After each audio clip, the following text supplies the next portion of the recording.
Okay, last problem here on the practice exam. I moved a little bit to try to minimize the fact that the sun is changing position here, casting a bit of a shadow on the paper. Looks a little bit better there. You can still see it a bit over here, but I don't think it's going to interfere with being able to read what we're doing. So last problem here is a atomic mass problem. So we've got this exoplanet around Alpha Centauri with a thriving ecosystem. We look a little closer and we find that the carbon on this planet is a bit different from the carbon on Earth. Planet's carbon has an atomic mass of 12.65 AMUs. And we want to figure out the relative abundances of carbon-12 and carbon-13 on this planet. Now, if you look on our periodic table, carbon's atomic mass is 12.01, just slightly above 12, because almost all the carbon on Earth is carbon-12. There's just a tiny amount of carbon-13, around 1%. But basically, right, if we're looking at any problem relating to atomic mass, we have a formula for that.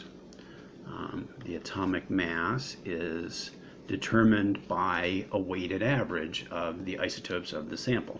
So we'll have a term for each isotope.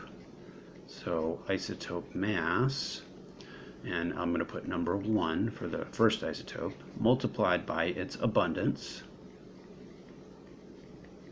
So number 1.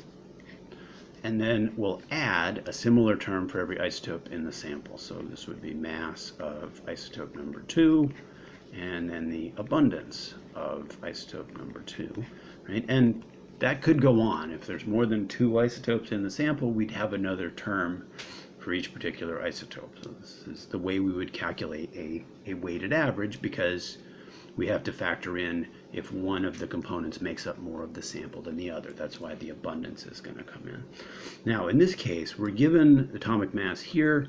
We're given each of the masses. So we can go ahead and plug those in. This would be 12.657 atomic mass units. Mass, we'll use carbon-12 for the first one. I'll just go to 3 sig figs there, although, well, no, let's go all the way out to 5 just to be sure we're projecting it correctly. Come back to the abundances there in a second. The mass of carbon-13 is 13.00335 atomic mass units, right? And we need that abundance. And since there's only 2 isotopes we're told to worry about here, we just need those 2 terms. Now, what maybe would make this problem a little trickier is 2 unknowns here in the equation. And what we have to recognize is that these numbers are related to each other. So they're really not 2 unknowns, because we can cast this in terms of 1 unknown. So say I call this one x, this unknown, the x that I'm going to solve the problem for. Abundances, if there's only 2 in the sample, the abundances would have to add up to 1. The second one is going to be 1 minus x.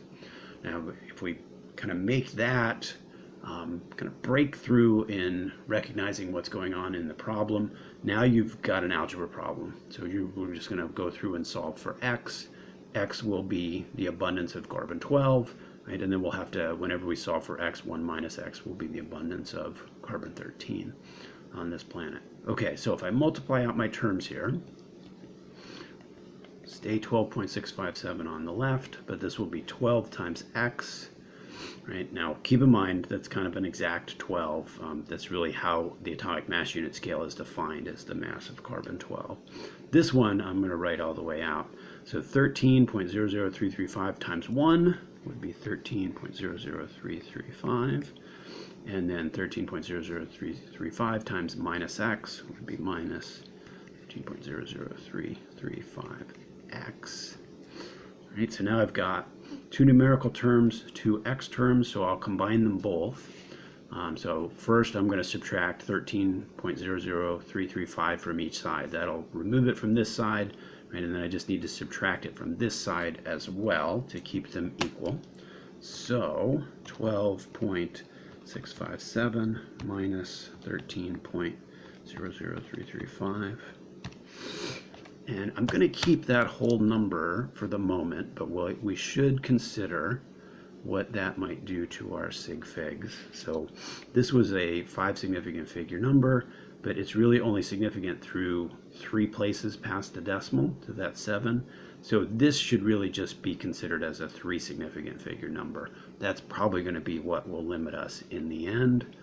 On the right side of the equation, subtract the 2 x terms, so 12 minus 13.00335 would be 1.00335, although that's negative. We don't want to forget the negative sign, times x.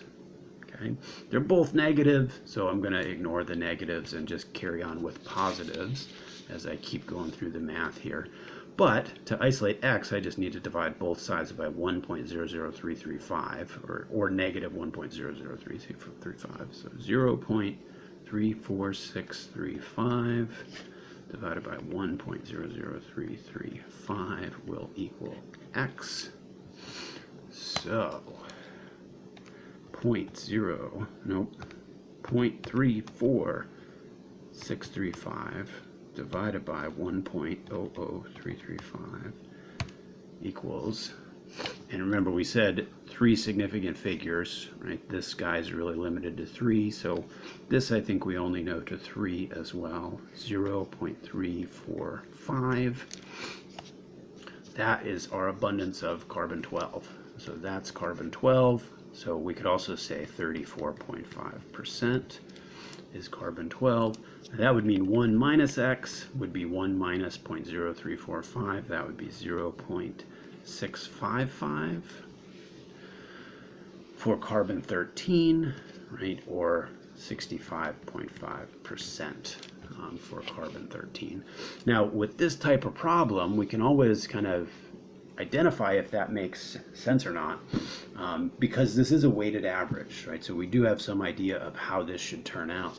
If we go all the way back to the initial problem, right, the atomic mass of carbon for this planet was 12.657. So that is more than halfway to 13, right? That's closer to 13 than it is to 12. So that means our answer would only make sense if we have more carbon-13 than carbon-12, and that is what came out when we solved for the abundances. There's not quite twice as much carbon-13 as there is carbon-12. So 12, if we were right in the middle, 12.5, that should be about 50%. So this does match with what we see in the problem. And let me just point out one thing about this problem. This is certainly the most complicated version of this atomic mass problem, where you're going in and solving for abundances and you have to use this x and 1 minus x. But keep in mind, that doesn't mean you have to do that for every problem. What I've seen occasionally in the past is I'll put a much simpler version of this problem on the test, and people will try to force that problem into x and 1 minus x. So there are cases where I've given the abundances and people still want to call them x and 1 minus x. So that means, you know, you did a good job of learning this problem but did not do a good job of relating it to the concept, right, or this overall equation at the top. So make sure what you're doing in your solution applies to the question being asked when you do get to the test. You really can't memorize a problem and hope that that's the one that shows up on the test. Okay, that's the end of the practice exam number 1. So we'll cut the video off there, and I'll see you in class.